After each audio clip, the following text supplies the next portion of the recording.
Bienvenidos a esta nueva edición del ciclo que realizamos entre Startup Valencia y Banco Sabadell, Startup y Hub Empresa como espacio, y que lo hacemos con mucha ilusión ya desde tiempo, la verdad.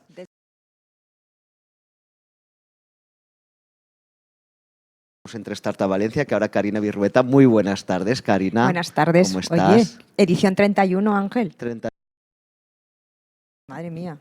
No, iba a decir una cosa sobre mi edad, pero casi mejor no, broma. Bueno, pues esta iniciativa que, como decía, que organizamos con tanto cariño entre Startup Valencia y Banco Sabadell, a través de Vía Startup y de Hub Empresa, nace como un interés, ¿no? con esa vocación de hablar sobre tendencias en diferentes verticales, en diferentes sectores, en diferentes temáticas y, por supuesto, pues acompañarnos de gente experta en cada sector y en cada temática para que nos cuenten su visión, ¿no? de cómo va a ser, cómo ven el futuro y las tendencias, ¿no? hacia dónde están dirigiendo.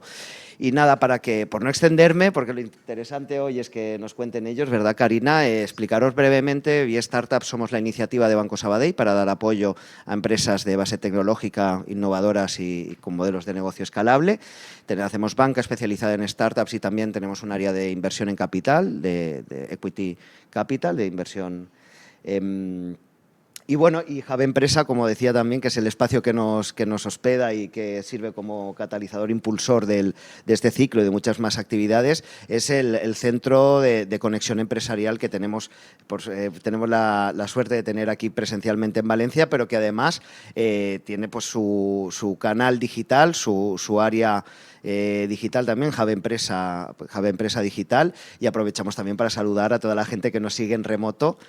Y nada más, Karina, ¿qué nos contáis desde Startup Valencia? Bueno, pues como siempre una alegría compartir este evento con uno de nuestros principales partners, que es el Banco Sabadell a través de Vía Startup. Desde la asociación, bueno, Startup Valencia es la Asociación Valenciana de Startups. Representamos a este sector del emprendimiento tecnológico e innovador y una de nuestras grandes misiones es el posicionamiento de nuestra región como hub tecnológico nacional e internacional.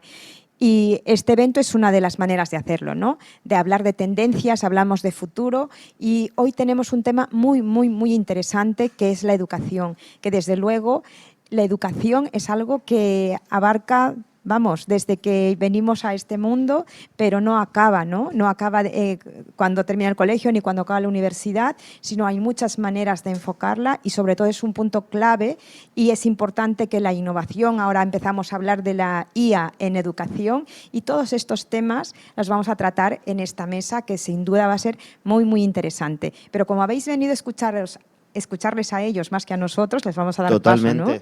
Pues vamos a invitar ya a Rosa, por favor. Rosa Gorriz es la persona encargada de la moderación de esta mesa. Os presento a Rosa. Rosa estudió Ingeniería Industrial.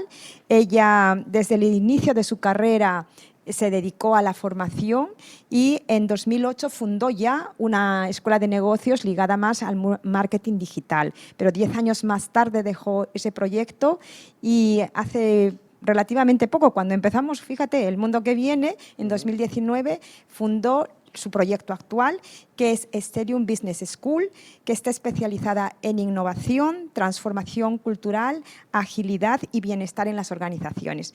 Así que le recibimos con un aplauso primero a Rosa, que nos hará la introducción a los demás ponentes. Gracias. Perfecto. Y nada más. Eso es. Rosa, todo tuyo y nosotros vamos a escuchar porque nunca se deja de aprender. Así que muy bien. Muchas gracias. Está encendido, ¿verdad? Sí. Bueno, pues muchas gracias por asistir hoy. Como habéis visto, hoy tenemos a un panel de ponentes muy interesante y muy experto en temas de educación, en temas tecnológicos, en temas de inteligencia artificial, y todo eso es lo que vamos a ver hoy y ver cómo integramos la tecnología, la inteligencia artificial en la educación y qué es lo que nos depara el presente y el futuro en este apasionante mundo. Para eso tenemos a Clara Torrijos. Ella es fundadora y CEO de Coanly, que es una herramienta de autor asistida por inteligencia artificial generativa para crear rápidamente cursos de formación y recursos de aprendizaje. Gracias, Clara. Nada, hola a todos. Tenemos también a Marcos García Pascual, fundador y CEO de Nous.Tech Lab. Ahí está el nombre. Buenas. Hola. Y es fundador, que es por lo que está hoy también, es fundador de Kokoro Kids, que es una plataforma de juegos educativos para niños de hasta 7 años, enfocados principalmente en el desarrollo cognitivo, la inteligencia emocional y en general las soft skills. Ahora luego nos contará cómo integra esto con la tecnología. Tenemos también a José Manuel Martínez, fundador y CEO de Medicarama, plataforma de formación online para profesionales sanitarios con más de 300.000 alumnos en España y Latinoamérica. Y además es proveedor de formación de los principales grupos de hospitales como Sanitas o Quirón, junto con colegios de enfermería y otras instituciones. Gracias, José Manuel. Y tenemos a Josep Martínez, que es director de Masters y Bootcamps de EDEM, Escuela de Empresarios. Buenas.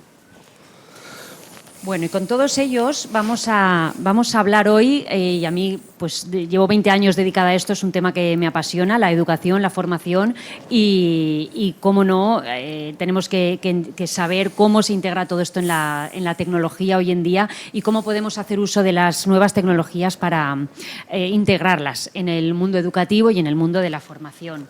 Clara, llevamos varios meses hablando intensivamente de la inteligencia artificial. ¿Por qué crees que ha tenido tanta repercusión una herramienta como ChatGPT y qué nos espera en el futuro próximo?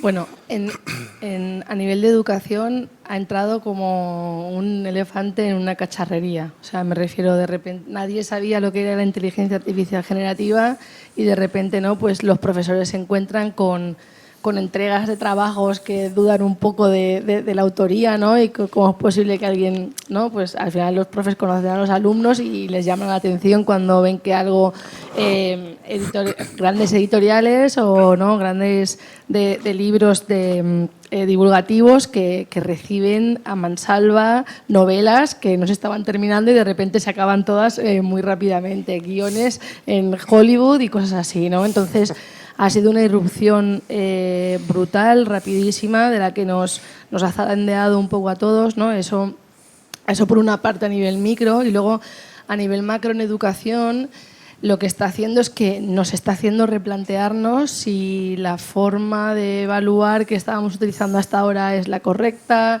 si pues los trabajos que pedimos para casa son los correctos o no. Entonces se ha llevado a casa, ¿no? un debate muy interesante sobre si la educación que se está haciendo ahora y que prácticamente no ha cambiado en 50 años es la más apropiada para el nivel de innovación que tienen acceso nuestros niños, ¿no? Y tú, como madre que eres, ¿cómo lo vives teniendo esas herramientas o desarrollando esas herramientas en el trabajo y luego en casa? Pues de momento no dándoles acceso, fíjate lo que te digo, más que nada por la edad que tienen, ¿no? Tienen 9 y 11 años y esto ya es una opinión mía personal, pero creo que una de las grandes como prescripciones o un poco así o no sé cómo, bueno, consejo, si igual es muy, muy atrevido, pero bueno, al fin y al cabo es saber utilizarlo bien, ¿no? Y una de las cosas para poder saber utilizarlo bien es tener mucha capacidad crítica para saber si lo que te está devolviendo, pues a tu parecer es correcto, no es correcto, es riguroso, si contiene algún tipo de sesgo, si no lo tiene. Entonces tienes que tener ese bagaje anterior y esa capacidad crítica para saber si lo que te está devolviendo está bien o tienes que ir dándole otras orientaciones. Y eso con 9 y 11 años pues todavía no se tiene. Claro, claro. Marcos, en vuestro caso, que os dedicáis al público más pequeño, hasta 7 años, ¿qué aporta una herramienta como Kokoro Kids? ¿Qué quiere conseguir esta herramienta para aquellos niños que la utilizan? ¿Cómo integramos la tecnología, la inteligencia artificial con toda esta parte de desarrollo emocional de los niños?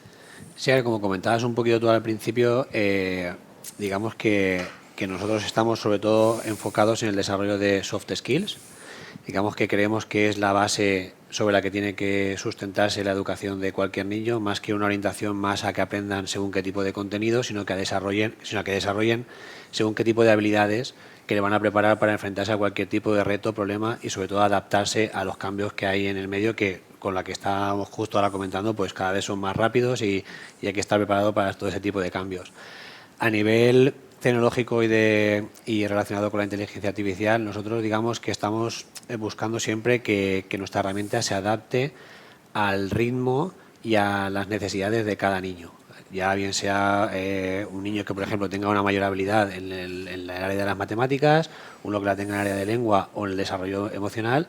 Incluso ahora estamos colaborando en un programa con la Fundación Lego para buscar también un poco que nuestra herramienta se adapte de forma eficiente a niños que puedan tener cualquier tipo de neurodivergencia, niños con TDAH o con TEA, para que, digamos, independientemente del niño que utilice la herramienta, ella sepa adaptarse a esas necesidades un poco individuales de cada uno de ellos. Interesante, ¿no? Porque ¿no? Unir inteligencia artificial con este desarrollo de la parte cognitiva de los niños, ¿no? Incluso a veces el TDAH, y aquí es meterme en un jardín, pero que a veces se asocia también al uso intensivo, ¿no? de tecnología. ¿Esto cómo lo gestionáis? Sí, al final también buscamos que la plataforma también tenga cierta configuración, que el padre o el tutor o quien esté un poco, digamos, tutelando un poco el aprendizaje del niño a través de la herramienta pueda configurarla, ¿no? Por ejemplo, evitar ciertos estímulos repetitivos que para un niño con TEA pueden ser contraproducentes, o evitar que, por ejemplo, se puedan llevar a cabo ciertas acciones de forma muy repetitiva, como pulsar, por ejemplo, repetidamente un mismo botón, cosas así. Es una de las vías que estamos desarrollando para que la herramienta, aparte de ella sola, digamos, configurarse más a nivel de contenidos, también pueda tener un panel de configuración de padre o profesor para que pueda adaptarla a esas necesidades un poco más particulares. Es que ya no puede, ya es una realidad, ya no podemos, hay que convivir con esto, es verdad, y los niños más pequeños ya conviven con estas herramientas de manera muy natural, con lo cual hay que estar ahí. El objetivo también es eso, ¿no? Que el tiempo de pantalla, que depende de un poco las normas que hay en cada casa, puede ser mayor o menor, pero que sea un tiempo de pantalla de calidad y que el niño o la niña, utilizando el móvil, pueda aprender. Bien, bien. Y José Manuel, en vuestro caso, estáis centrados en el sector sanitario y Clara hacía referencia a la necesidad de aportar cierto criterio a lo que nos da de por sí la inteligencia artificial, ¿no? Entonces, desde vuestro punto de vista, ¿cuál es el papel de las instituciones y de los perfiles docentes en la educación superior y con todo este entorno de tecnología que está surgiendo? A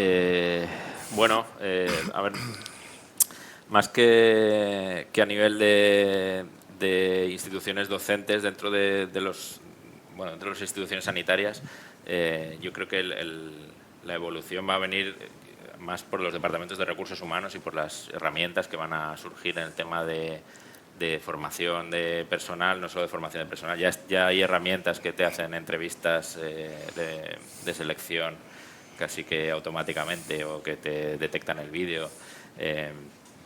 Y poco a poco van a surgir más herramientas que irán incorporando los departamentos de recursos humanos para hacer todo esto. A nivel de formación es imprescindible y más en el sector sanitario, que los contenidos estén avalados por un humano, ¿no? Eso de que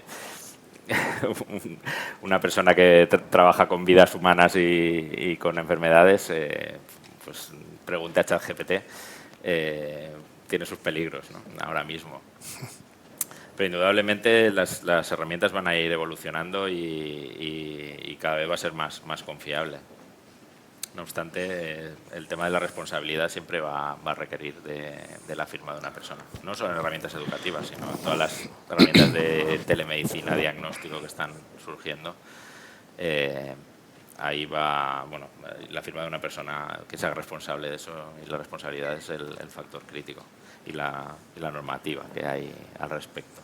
Claro, porque estamos hablando de sanidad, ¿no? Donde, pues eso, como la inteligencia artificial empiece a interpretar ya proporcionar contenidos sin un criterio humano, ¿no? Pues bueno, tiene cierto peligro. Eso, ¿hay alguna regulación al respecto? Sí. ¿Está prevista alguna regulación en el sector sanitario? En otros también que la requieren, pero en el sector sanitario que es el tuyo, Sí, a ver, el tema de la educación online tiene ya como 10-15 años desde que salieron las plataformas de streaming, y a la hora de oficializar los cursos, pues la normativa todavía está hecha para los cursos presenciales, no hay una normativa que tienes que entrar con calzador la formación online. Y incluso después de la pandemia, que ha sido algo imprescindible, pues la normativa sigue así. Es algo que avanza muy lento.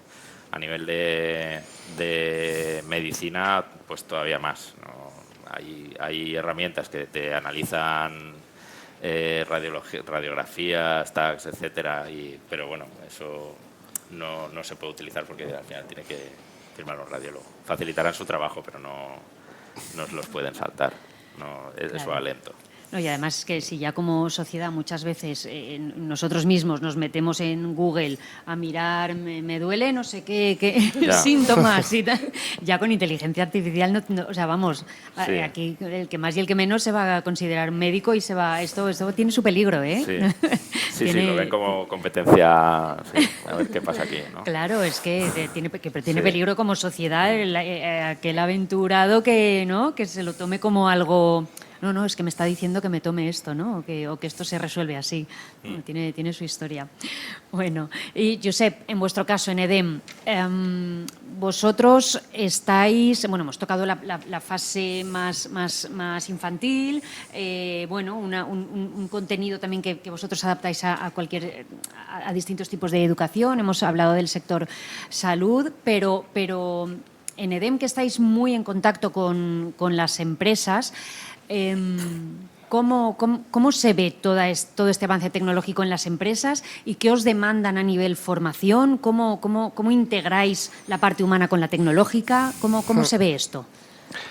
Bueno, a ver, aquí la clave yo creo que es la velocidad, ¿no? Es lo que decíamos antes. O sea, esto va tan rápido que es difícil interpretarlo. Y la empresa sabe que le hace falta talento tecnológico porque esto es una obviedad y es una realidad. Yo creo que ahí el papel que también tenemos nosotros es el hacer que se entienda, ¿no? Ese talento que tú generas con esa necesidad de talento que la empresa tiene. Y yo creo que al final el cómo ponemos a la persona en el centro de todo, pues precisamente haciéndolo, ¿no? O sea, al final, pues, por ejemplo, ¿no? Pues en un máster de recursos humanos tú puedes meter tecnología, pero lo que no tiene sentido es que saques a la persona de la ecuación, porque tú un proceso de selección hoy en día lo puedes hacer con tecnología o sin tecnología, y la tecnología te ayuda, pero nunca va a eliminar ese criterio, ¿no? Entonces, es lo que decían los compañeros, ese criterio humano tiene que estar sí o sí. La inteligencia artificial o cualquier tecnología, obviamente, es algo que te ayuda y que va a ayudar a la empresa y que la empresa lo está demandando, pero aquí también tenemos un punto en el que la velocidad hace que la empresa demande un tipo de talento que el posible empleado todavía no reconoce como una área donde se pueda formar. Esto nos pasa, o sea, por ejemplo, en áreas como ciberseguridad, lo que vemos continuamente es, oye, es que hay una necesidad de talento en ciberseguridad de la leche, es que no estamos cubriendo los puestos que necesita la sociedad en ciberseguridad, pero porque la sociedad no es consciente de lo que es la ciberseguridad. Entonces esto nos pasa con ciberseguridad, inteligencia artificial, blockchain, cualquier tipo de tecnología, cloud. Todos tenemos las palabras en la cabeza, pero yo creo que el reto para una escuela de formación es hacer que la empresa y el alumno se entiendan, ¿no? Y podamos hacer la interpretación de, oye, sí, esto es tecnología, pero si no se aplica a negocio y la empresa no ve el rédito a nivel de resultado, pues no lo vamos a conseguir. Así que yo creo que el reto está ahí. Y vosotros que cubrís un espectro bastante grande dentro de que es formación superior, ¿no? Bueno, para adultos, ¿no? Sí. Pero hay mucha diferencia entre los perfiles más junior que están estudiando ahora una carrera universitaria o los másters más junior y los perfiles senior, que al final son los que toman las decisiones en las organizaciones a nivel tecnológico, a nivel de adaptación de todo esto que estamos hablando. Lo hay. Evidentemente lo hay, ¿no? A veces hablamos de terminologías que parecen del pasado, como industria 4.0 o digitalización, que las venimos escuchando desde hace más tiempo de lo que llevamos escuchando ChatGPT, por ejemplo. Y bueno, pues lo que digo, ¿no? La empresa no lo llega a implantar hasta que no ve esa situación de, vale, ahora lo entiendo con este resultado, ¿no? Entonces yo creo que la diferencia está en el punto de conciencia respecto a la tecnología que tiene un chaval o que tiene una persona que está tomando decisiones. Luego, lógicamente, independientemente de la edad, pues hay una situación de me quiero acercar más a la tecnología o me quiero acercar menos. Así que no se podría generalizar, pero es cierto que en el más adulto, en el que tiene un recorrido más largo a nivel de experiencia, yo creo que la tarea es más hacerle ver, oye, esto te sirve para esto, y al mismo tiempo decirle también, no tiene ningún sentido que empieces a contratar talento tecnológico y empieces a implementar tecnologías sin ningún sentido. Tú primero tienes que definir un proceso, ver cómo lo puede gestionar una persona y a partir de ahí darle las herramientas tecnológicas para que pueda ayudarle, ¿no? Si no haces esa definición de procesos previo y si no pones en valor a la persona y sus funciones, no te va a servir de nada la tecnología, te vas a gastar una cantidad de dinero increíble y no vas a ir a ningún sitio. Entonces, en esos cursos yo creo que ahí está esa vertiente de concienciar. Y en el talento junior, creo que quizás frenarlos, porque vienen con una velocidad, que es lo que decía antes, en el que quieren implementar tantas cosas que luego llegan a una empresa y se puede frustrar, porque realmente, oye, ¿qué hago yo con ChatGPT aquí? Pues es que igual no están en esa película todavía. Entonces, yo creo que ahí está el reto. Y luego también otro reto muy importante para el perfil junior es el sistema de evaluación. O sea, esto nos impacta de pleno y la gente tiene que cambiar el chip para cambiar a sistemas de evaluación en el que ya no puede ser vomitar contenido, porque el contenido ya está en la inteligencia artificial. ¿Para qué te lo vas a aprender tú? ¿No? Pues esto hay que pensar en, oye, sí, tengo que dar contenido, tengo que dar ese contenido porque tiene que estar y porque es la base del conocimiento, pero luego tengo que pensar en cómo lo aplican, en cómo lo hacen, en cómo pensamos que la innovación, la creatividad, que esa la inteligencia artificial no te la va a dar. Entonces ahí poner a la persona en el centro tiene que ver con esas habilidades, ¿no? Innovación, creatividad, otro tipo de ver las cosas y de evaluar.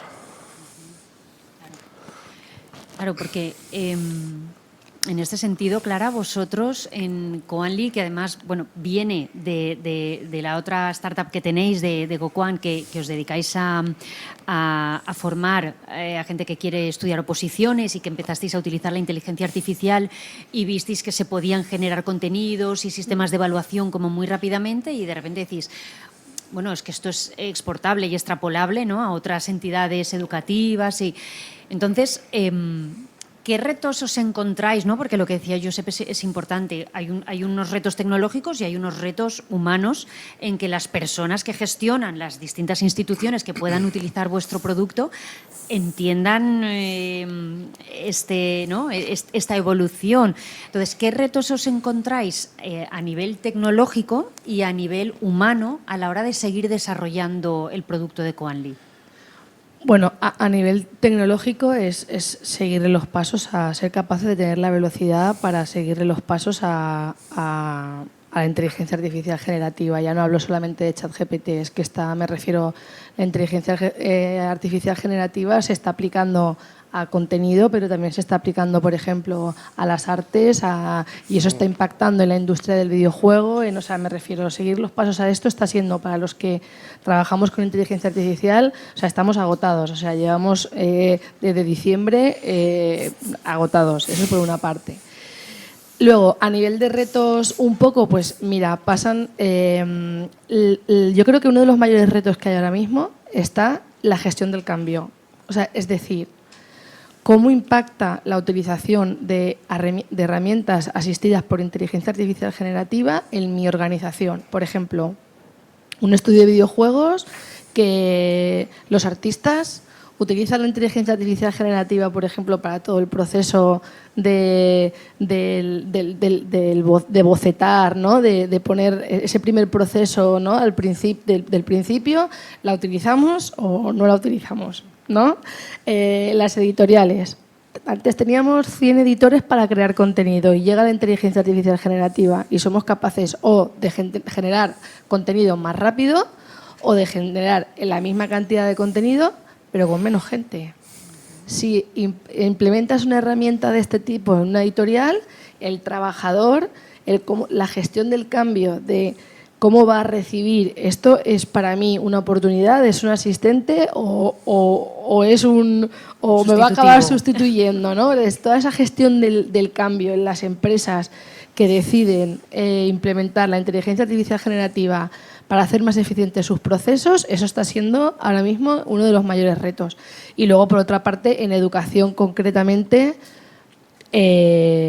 los profesores, están les ha caído esto como un chorro de agua fría. O sea, me refiero, muchos nos están confesando que tienen que cambiar la mayoría de las actividades y de cosas que tenían planeadas, por ejemplo, para el curso del año que viene, o sea, tal cual. Entonces, todo ese reciclaje, por decirlo de alguna forma, o poner a los profes en preaviso, decirles, oye, existe esto y tenéis que cambiar vuestra forma de trabajar, pues, en fin, básicamente es la gestión del cambio y estar al tanto de todos los avances que se van produciendo mes a mes.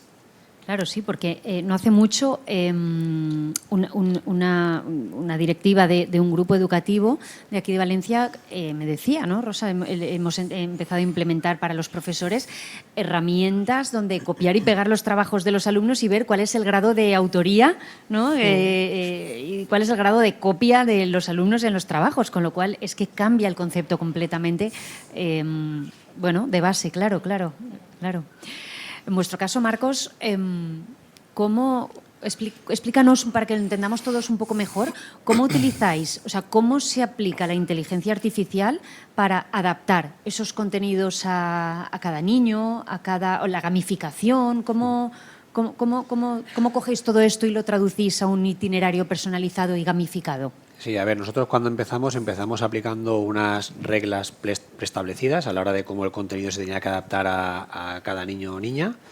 Luego ya empezamos a utilizar técnicas de inteligencia artificial más clásicas, como pueden ser, por ejemplo, redes neuronales o cosas similares, ¿no? A la hora de que la plataforma tomase una decisión de qué siguiente contenido tiene que ofrecer al niño en función de los resultados que ha obtenido anteriormente, pues digamos la red podía ir aprendiendo en base a cada una de las experiencias de aprendizaje de cada niño cuál era el mejor contenido que ofrecerle, tanto en cuanto a el tipo de contenido como al nivel. Y luego digamos que a la hora de querer ofrecer esa experiencia tan personalizada nos hemos dado cuenta de que también tenemos que trabajar mucho en la generación de contenido, justo lo que estabais comentando antes, ¿no? Y estamos empezando a utilizar también inteligencia artificial generativa para aumentar la velocidad en nuestra creación de contenidos de calidad.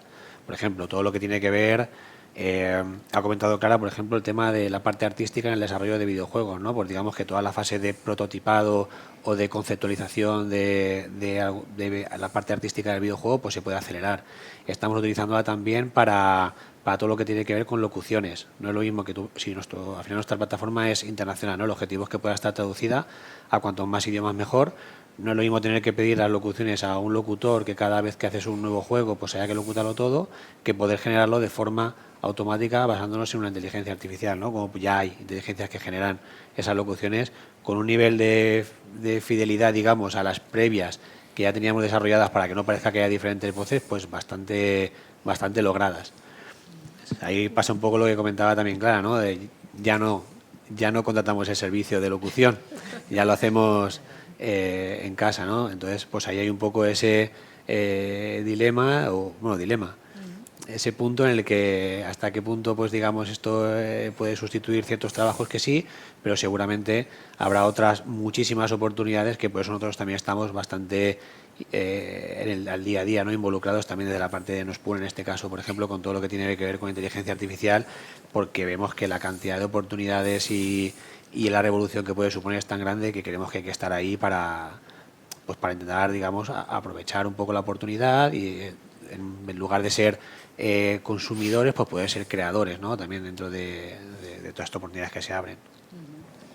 Y además es que, claro, tal y como nosotros hemos entendido hasta ahora las aplicaciones, ¿no? Pues tú te descargas una aplicación y la empiezas a utilizar, pero claro, esto deriva en que una aplicación se convierte en millones de aplicaciones diferentes, ¿no? Y la que tengo yo instalada en mi móvil va a ser completamente diferente a la que tienes tú, ¿no? La que utiliza mi hijo y el tuyo, pues van a ser completamente diferentes en juegos, en voces, en desarrollo, ¿no? Y se irá generando sobre sí misma. Claro, la tendencia en principio es esa, que la experiencia que yo puedo tener al ver una película o al jugar un videojuego o al utilizar Kokoro puede ser completamente diferente a la que tienes tú, porque digamos se está adaptando a mi velocidad, a mi ritmo, a mis gustos, estoy mucho más interactivo con lo que me ofrece, ya sea la peli o el videojuego o lo que sea.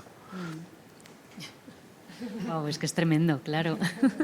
Y aquí, ¿cómo intervienen o en qué grado, porque es hasta niños de 7 años, en qué grado intervienen pedagogos, colegios, guarderías, gente hasta ahora, ¿no?, especializada en la educación de los niños? Sí, sigue interviniendo totalmente. O sea, digamos que nosotros tenemos en el equipo pedagogos, gente que viene de la rama de psicología, colaboramos con colegios. Estamos ahora, por ejemplo, llevando a cabo un programa de investigación con la Universidad Politécnica de Valencia para, digamos, corroborar un poco la validez científica del método que puede haber detrás, para realmente comprobar si tras varias sesiones o un uso continuado de nuestra plataforma, pues el niño X consigue mejorar sus habilidades en tales puntos, ¿no? También utilizando criterios de evaluación estándar, pero digamos hemos querido un poco apoyarnos en esa parte más científica que tiene la universidad para poder un poco corroborarlo. Y bueno, con niños de 7 años yo creo que esto al final también podría ser aplicable casi a cualquier edad. Validar un poco que realmente detrás de lo que estás ofreciendo en esta experiencia o aprendizaje, pues realmente tiene efecto. Claro, porque hasta ahora contamos con personal cualificado, ¿no?, y que trabaja con unos baremos, entendiendo cuál es la evolución de los niños, ¿no? Pero claro, cuando esto lo dejamos en manos de una inteligencia no humana, pues eso, hay que, de alguna manera hay que comprobar, ¿no?, que tiene sentido y que está yendo hacia donde debe ir la herramienta, ¿no? Exacto. Vale, y esto, José Manuel, volvemos a lo mismo. En el sector salud es importante, ¿no? No hace mucho escuchaba, y antes lo hablábamos, que incluso ahora hay grandes empresas y que detrás, pues, ahora lo comentaremos también, ¿no? Hay ciertos motivos, pero estaban incluso pidiendo que se parara un poco todo esto porque, claro, falta a veces regulación en esto, ¿no? Incluso pues hablaban de la empresa X, ¿no?, que de repente un empleado introduce los datos de la empresa para generar un informe y eso acaba entrando en el sistema de inteligencia artificial y esa parte de privacidad de datos de las empresas no, bueno, pues se integra, ¿no? ¿Y qué pasa con esa información, ¿no? En vuestro caso, y que decíamos en el sector salud, pues se trabaja con información ¿no?, ciertamente sensible. ¿Cómo lo habéis empezado a trabajar con las organizaciones, con las instituciones? ¿Se habla de qué hacer con todo esto, con toda esta información un poco más sensible?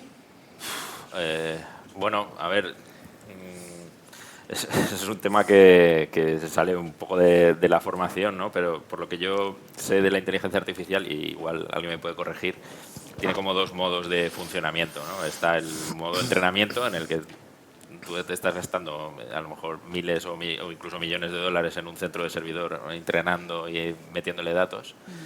Y luego está la parte de funcionamiento, cuando ya tienes toda la red configurada y le vas pasando datos y te saca informes. Entiendo que en ese modo de funcionamiento la red no coge datos. Sí es verdad que se los mandas y a saber qué hacen con ellos, ¿no? Pero en principio no ajusta pesos ni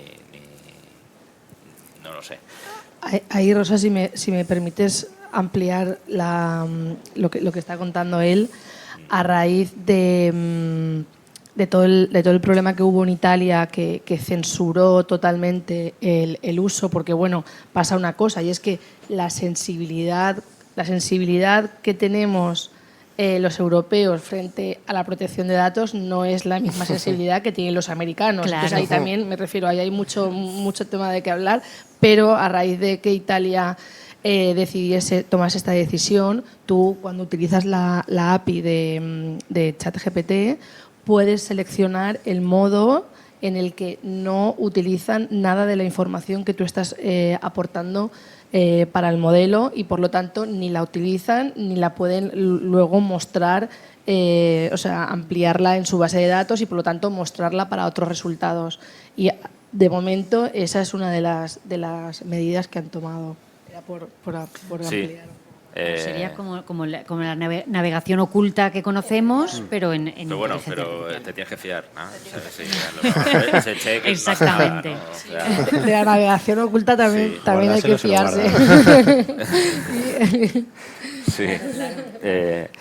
Entonces sí, claro, meter datos que identifiquen a un paciente concretamente y demás, ahí pues me imagino que los hospitales lo tendrán, estarán moviéndose para prohibir ese tipo de cosas.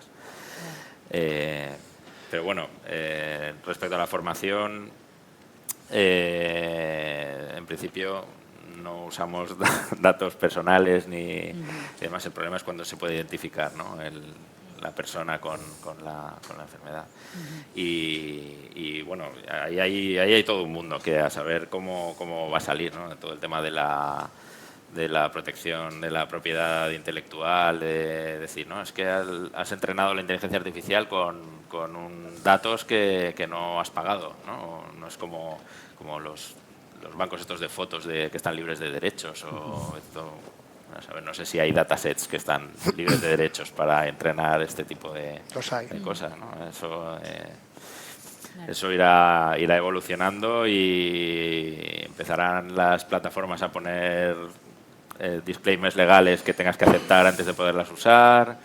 Empezará a haber alguna demanda por aquí y por allá. Algún momento alguna empresa gorda tendrá que pagar una suma gorda a alguien y entonces empezarán a poner límites. Pero es todo ponerle puertas al campo, porque en fin, los datos en Internet van muy, muy libres, ¿no? Claro, ¿no? Y además has tocado algo importante, ¿no? Y es al final el dinero, ¿no? Y tú, Clara, hablabas antes de por ejemplo, editoriales que pueden llegar a generar contenido, ¿no? Y eso cómo afecta a la propiedad intelectual y a la autoría de contenidos, ¿no? Mira, aquí voy a ser un poco tosca. Vamos a ver. Discográficas. La autoría de la ley de la relatividad es de Einstein. Lo que hace cada humano sobre esa teoría y cómo la utiliza para explicarla en cada libro de texto es reescribirla, replantearla de otra forma, explicarla orientada hacia un nivel de 5, de 7, de 10, de 15, de 20, y eso es lo que hace el editor sobre la ley, ¿no?, de la relatividad que desarrolló él. La inteligencia artificial hace lo mismo. Lo mismo. O sea, me refiero porque está basado en procesamiento natural del lenguaje. Entonces tú, a nivel de ingeniería de prompt, le puedes ir pidiéndole por favor que vaya adaptando, ¿no?, pues ese texto, ¿no?, pues esa teoría, que la haga más sencilla, que por favor le ponga ejemplos porque va orientada hacia niños de no sé qué edad, que la explique ambientada, poniéndole, no sé, un ejemplo de no sé qué. O sea, nada que no. O sea, los que le estamos dando la instrucción a la inteligencia artificial generativa para que genere el texto es un humano. La única diferencia es que en lugar de decírnoslo a nosotros mismos o dársela a un editor para que el editor la escriba, se la estamos dando a una inteligencia que lo que hay detrás es procesamiento natural del lenguaje. Entonces, es que yo... La sensación que tengo es que estamos muchas veces ahora, ojo, no quiero decir con esto que no está a favor de los derechos de autor ni nada por el estilo, vamos a ver. Pero es que un editor, cuando edita algo, busca fuentes de información. O sea, pues antiguamente íbamos más a las bibliotecas, ahora tiramos más de Internet. Pues para mí, ChatGPT es otra fuente de información más. Ya está. Y tampoco hay que volverse locos. Lo único que ha pasado es que ha reclutado toda la información que hay almacenada en años y años y años y años de Internet, que hemos subido nosotros. No sé si Entonces, a lo que voy es que igual el día de mañana le podemos pedir que nos cite que probablemente nos aporte las fuentes desde donde ha sacado la información y nosotros tener la responsabilidad de ponerlas. Pero es que hay gente que coge información de Internet y pone las fuentes, y hay gente que coge información de Internet y no pone las fuentes. Al final, el responsable último, para mí, es el humano. A mí me parece, habrá que exigirle a la herramienta que sea capaz de citar fuentes y todo esto. Pero lo que no podemos hacer es, ostras, es que no cita fuentes, ala, vamos a matar una tecnología que es probablemente uno de los mayores desarrollos tecnológicos que estamos viviendo en los últimos 50 años, ¿no? Entonces, yo creo que como estamos en una fase ahora mismo como de que estamos abrumados, el humano cuando algo le asusta, pues bloquea. Y entonces estamos ahora un poco en esa fase. Pero cuando la integremos, la entendamos y la usemos con responsabilidad, creo que seremos capaces de ver las potencialidades y las oportunidades que nos pueden brindar con un uso responsable, como de las redes sociales, como de, me refiero, de cualquier revolución. También pasó con Spotify, con los derechos de autor de la música. O sea, me refiero, y es una maravilla de herramienta, ¿no? Claro. Sí, vamos. En mi opinión, ¿eh? Sí, sí. Vale, o sea, hoy por hoy un cantautor, ¿no?, que haga una canción con ChatGPT se irá a inscribir. Bueno, a la ganadora de Eurovisión de este año han llegado los españoles y han dicho, oye, es que nosotros también tenemos una canción igual. Ya han llegado los otros y también han dicho, nosotros también tenemos una. Y han salido de repente 4 canciones que son iguales que la que ha ganado este año Eurovisión. ¿Es original la canción de Eurovisión de este año? Pues Igual han hecho con no inteligencia sé, artificial. no lo sé. Se han inspirado. Se han inspirado. Pues sí, no, la verdad es que tiene mucha tela.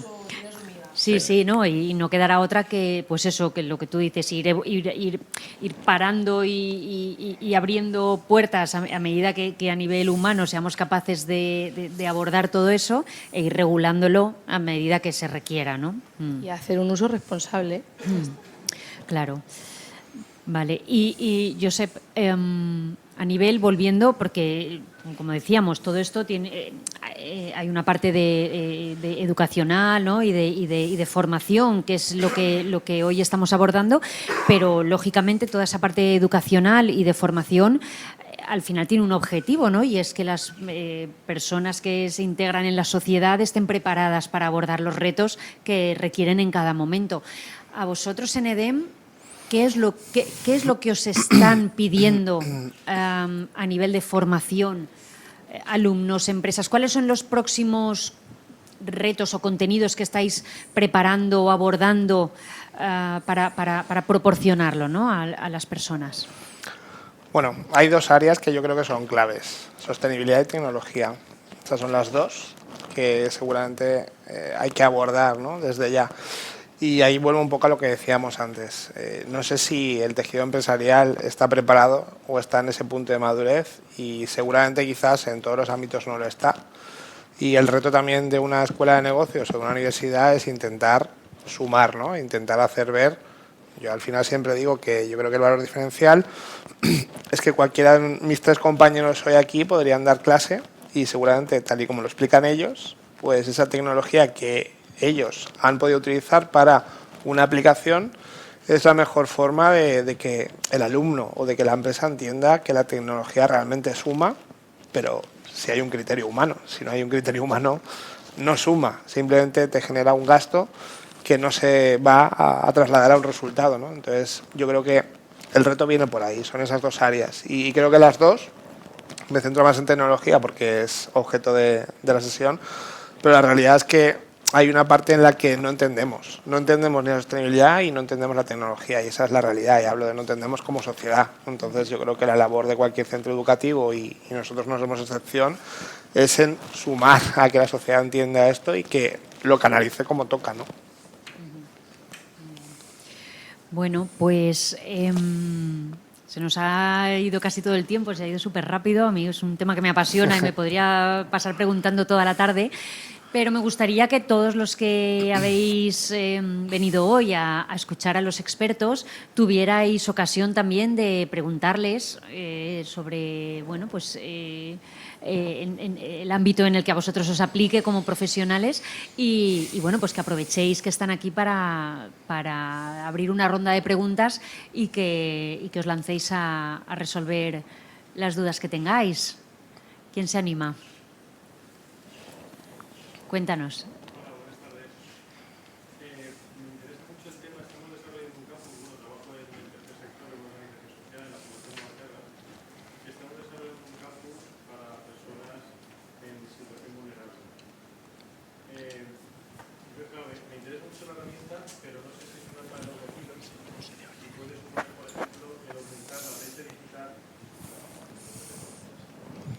Ah, vale. Bueno, Sí, sí, está. sí. Repito para los de online. Que, bueno, trabajo en Fundación Novaterra y estamos desarrollando un campus para personas en situación de vulnerabilidad, ¿no? Y como os decía, la inteligencia artificial creo que es una oportunidad, pero no sé cómo lo veis. Si es un arma de doble filo, en el sentido de que puede incrementar, aumentar la brecha digital o puede disminuirla. Sobre todo pensando en perfil, pues ya sabéis, ¿no? Brecha digital cuando hablamos de personas sin recursos, en riesgo de exclusión, personas senior. Muy bien. Bueno, yo te doy mi opinión.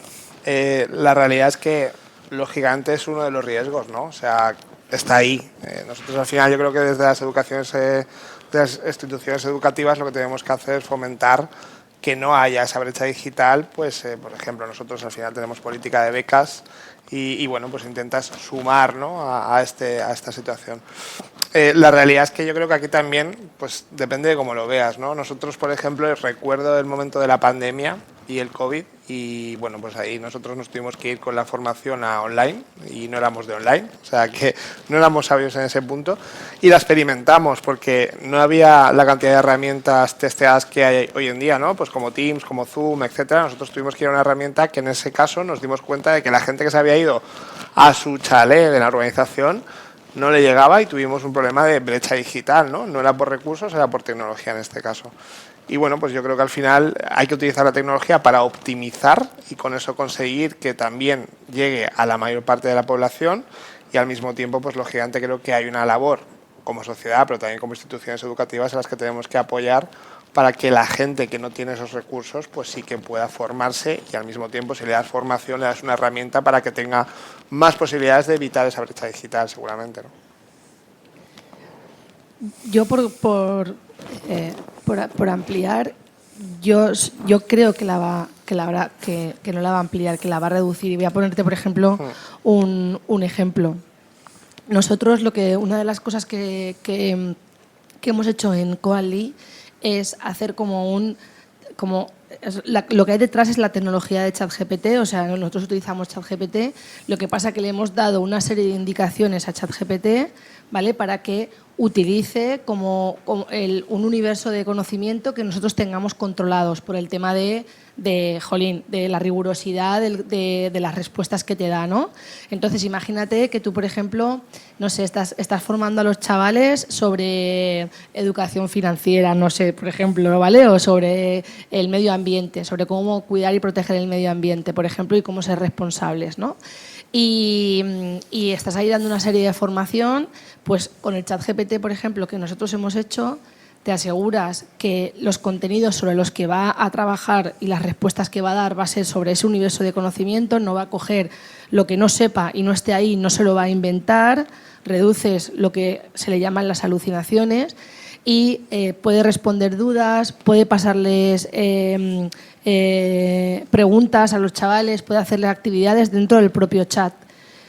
De alguna forma es un sustituto, por ejemplo, a lo que podría ser un profe de repaso. Entonces, no todos los nanos o todas las familias pueden pagar un profe de repaso. Y aquí tienes un profe virtual 24/7 que está pudiéndole pasarle actividades y está pudiendo resolverles las dudas que puedan estar teniendo los chavales sobre los contenidos en cualquier momento. Yo pienso que se tiene que llegar a hacer pues ese tipo de uso, ¿no? De ahí lo que te comentaba antes de estar abiertos a las oportunidades que nos puede generar, ¿no? Y tener un profesor de repaso 24 horas, 7 días a la semana, eso si hubiese que pagarlo vale un dineral. Sí, yo por aportar un poquito también, yo creo que en línea con lo que dice Clara, ¿no? Yo creo que la tecnología puede ayudar a democratizar la educación, ya que personas con menos recursos puedan acceder a una misma educación.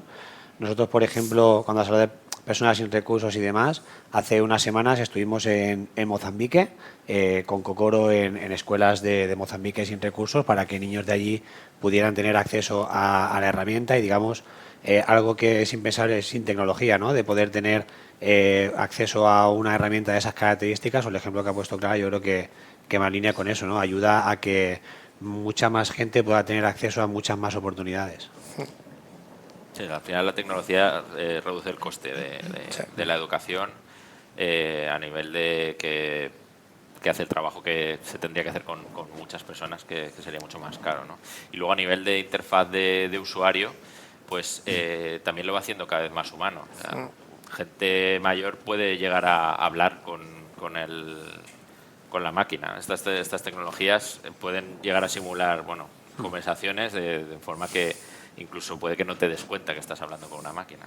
Sí. Ahora se está aplicando al marketing y ya hay veces que te llaman por teléfono y es una persona que te das cuenta que no es una persona, ¿no? Claro. Pero cada vez va a ser más difícil. Y también muchas veces requiere menos recursos, ¿no? Por lo que decía antes, había pues, tecnologías para seguir una clase online que requerían un ancho de banda muy potente, y hoy en día tienes herramientas que se han optimizado y que con una tarjeta de datos en un móvil que es más accesible tienes posibilidad de seguir una clase online cuando antes no la tenías. Necesitabas una conexión a internet, una conexión por cable, en fin, al final todo evoluciona y la tecnología, si la hacemos bien, optimiza procesos y eso hace que pueda llegar a más gente.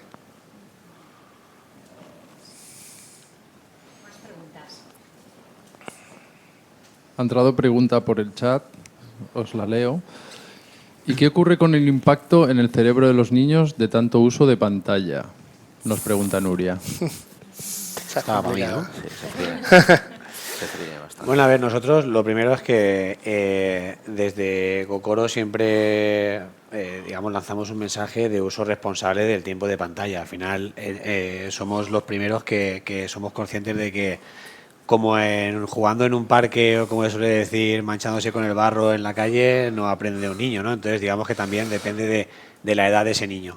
Sí que es verdad que es una realidad, que todos tienen acceso a la tecnología muy pronto y que creo que aportar dentro del catálogo inmenso que hay de aplicaciones de calidad apoyadas por pedagogos o psicólogos que digamos sí que están enfocados en que el contenido que están consumiendo esos niños sea de calidad y orientado a su aprendizaje, pues digamos que entendemos que es donde nosotros queremos estar, ¿no? En ningún caso sustituir, pues eso, ¿no? Jugar a la pelota o estar un rato en el parque. Cómo afecta también un poco a nivel familiar, creo que también es una decisión súper personal. Yo también un poco con mis niños o con el colegio vemos un poco, ¿no? Que hay papás y mamás que están más a favor de introducirlo pero de una manera responsable, otros que tienen un poco más de vía libre y van un poco regulando ese consumo y algunos que son más prohibitivos hasta ciertas edades. Es un tema también que yo creo que es un poquito personal. Nosotros pues un poco vamos en la línea de lo que os he comentado. Sí. Nosotros también por sumar, ¿no? Aunque no son tan pequeños, al final lo que decíamos antes, la tecnología es una opción, no es una obligación. O sea, nosotros hay clases que les decimos, chicos, no hay necesidad de portátil, cerramos portátil donde tú tomas notas habitualmente y sacamos los posits, empezamos a generar creatividad con herramientas y ya está. O sea, esto al final es como...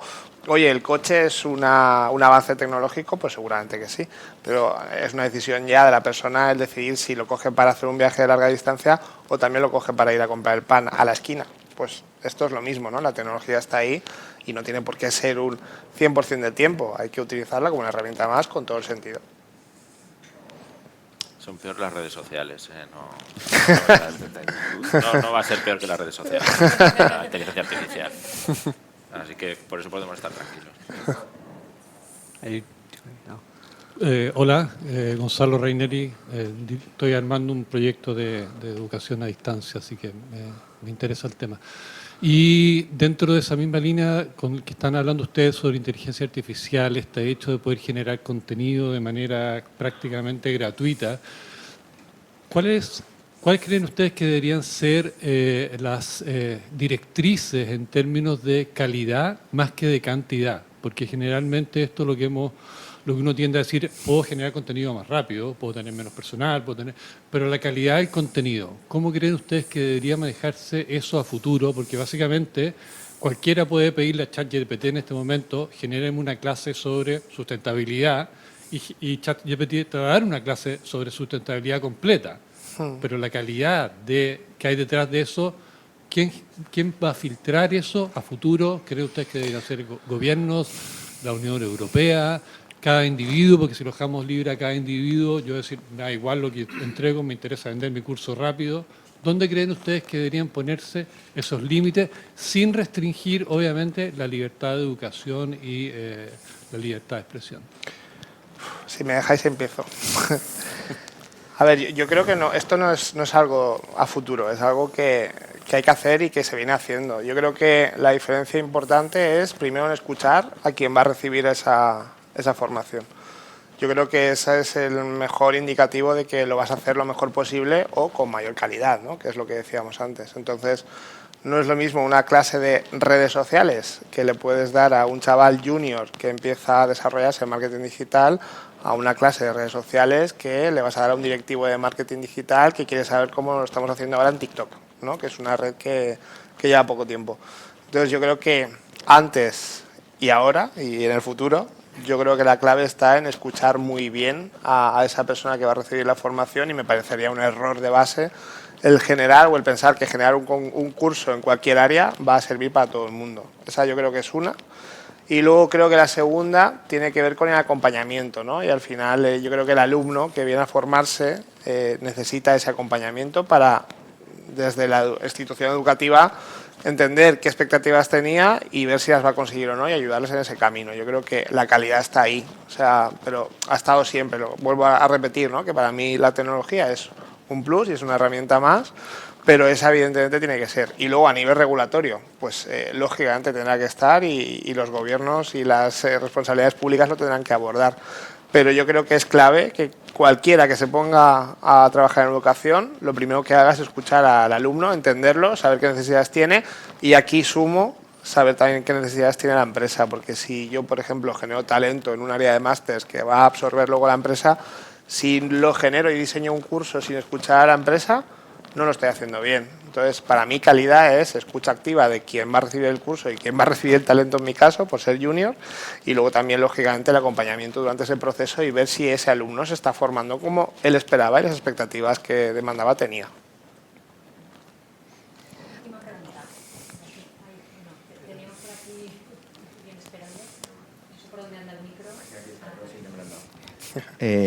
Bueno, a ver, en la parte de, bueno, esta parte de la educación, yo estoy enfrente también de un proyecto sobre educación, y lo que da un poco de miedo parece que todo se está estandarizando demasiado. Antes era para hacer abogados o médicos y ahora parece que va todo dirigido a la tecnología. Y lo que quería preguntaros era en qué parte queda la individualización del alumno, de buscar el talento de cada uno, de buscar especializaciones, y cómo pensáis que podemos evolucionar en esta parte para, en educación primaria, en educación secundaria, poder identificar talentos y ver cada uno en qué puede ser bueno, en qué puede especializarse, y no que todo el mundo siga la misma línea. Mira, a mí sí, precisamente una de las grandes cosas maravillosas que va a proporcionar la inteligencia artificial generativa es que va a ser un asistente para el docente.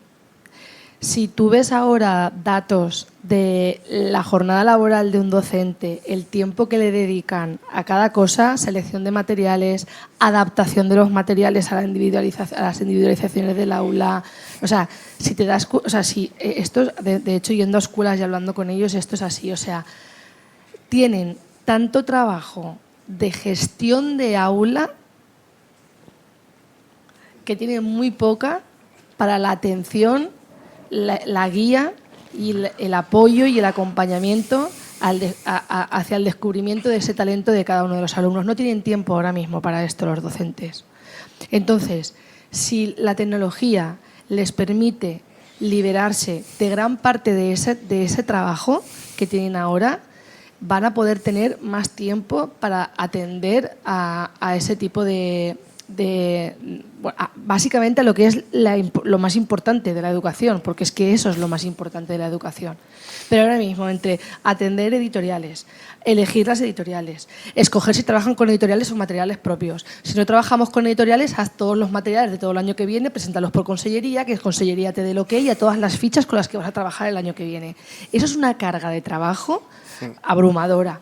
Si le quitamos todo eso a los docentes y otras muchas cosas más con la ayuda de la tecnología, van a tener tiempo para poder, de verdad, creo yo, sentarse con los chavales y con las chavalas y poder guiarles en su proceso de descubrimiento de su talento, del mundo, de sus apetencias o como lo quieras llamar. Más tiempo, pero más recursos o más herramientas, que parece que no se está enfocando demasiado, no se está invirtiendo igual en esta parte. Entonces, igual le liberas un poco de tiempo, pero no sé si van a tener las herramientas, porque también la formación que se da al profesor es que a la formación que se da al docente. Claro, igual no está el propio docente preparado para... No, es que ese es uno de los grandes retos Claro. con el tema de inteligencia artificial, que es ese reciclaje express en el que se van a tener que poner en marcha los docentes de ahora para lo que viene. O sea, para lo que viene. Es uno de los grandes retos, porque está ahí ya, ¿eh? O sea, me refiero. Sí, y también tendemos a dejar atrás lo que llamamos como titulitis y ir más a un itinerario formativo por competencias, ¿eh? Lo que pasa es que es una realidad que muchas veces lo que es, digamos, la burocracia va muy por detrás y evidentemente va a ir por detrás siempre a nivel de la velocidad de la tecnología. Con lo cual, eso es un cambio más profundo y que tiene que ver con la sociedad, no tiene que ver con la educación únicamente, ¿eh? O sea, evidentemente tenemos que concienciar, como decíamos antes, pero tenemos que cambiar el chip y dejar de pensar que cuantas más horas hay en un calendario educativo es mejor y no tiene por qué serlo. Tienes que dar con las horas justas y ahí vuelvo a escuchar mucho a la empresa, qué necesitas, qué perfil realmente necesitas, qué competencias tiene, diseña el programa formativo en base a ello y con otras metodologías que no son la de absorber contenidos y vomitarlos. Entonces tenemos que ir a eso, ¿no? Y pensar más en el alumno. Bueno, pues como puedo comprobar, a todos nos fascina, tanto como a mí, todo el tema de la educación, la tecnología y la inteligencia artificial, pero debemos ser rigurosos con el tiempo, sobre todo con los que están en casa viéndolo en formato webinar y así nos lo han pedido. Así que quiero agradecer a Marcos, a Clara, a José Manuel y a Josep por las aportaciones de hoy, que creo que han sido muy, muy interesantes, y doy paso a Karina para que cierre la sesión de hoy. Pues muchísimas gracias, la verdad ha sido muy, muy interesante, creo que dejamos muchas reflexiones y bueno, ahora vamos a tener los que estamos en presencial un ratito networking, pero sí nos despedimos a las personas que nos están siguiendo en online. Lo que sí deciros y anunciaros ya la siguiente edición del Mundo que Viene, que será el 29 de junio, y hablaremos sobre las tendencias de innovación en las startups. Así que será nuestra edición 32 y os adelanto que será nuestra última edición del ciclo, porque vamos a dar paso a nuevos formatos, pero el ciclo se cerrará con esas 32 ediciones. Muy contentos de los que habéis participado en esta edición 31. Gracias por estar aquí y les despedimos con un aplauso.